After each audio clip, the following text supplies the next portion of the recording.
Pinakini express లో భారీ చోరీ జరిగింది. చెన్నై నుండి చీరాలకు ట్రైన్లో వస్తున్న ఓ మహిళ మెడలో 10 లక్షల విలువ చేసే బంగారాన్ని దోచుకెళ్లారు దుండగులు. రైల్లో ప్రయాణికుల మాదిరిగానే నటించి పక్కనే కూర్చుని మత్తు స్ప్రే చేసి మెడలో పర్స్ లో ఉన్న బంగారం డబ్బు దోచుకెళ్లారు.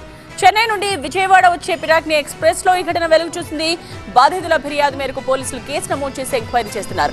చెన్నైకి చెందిన అనురాధ అనే మహిళ చెన్నై నుండి చీరాల వస్తూ ఉండగా నెల్లూరు సమీపంలోకి రాగానే మత్తుమందు స్ప్రే చేసి దొంగతనానికి పాల్పడినట్టుగా బాధితురాలి కుటుంబ సభ్యులు చెప్పారు.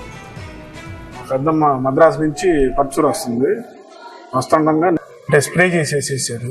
ఫస్ట్ బిస్కెట్లు ఇస్తే తీసుకోలేదు, ఇంకోటి ఏంటంటే కూల్ డ్రింక్ ఇచ్చినా తీసుకోలేదు.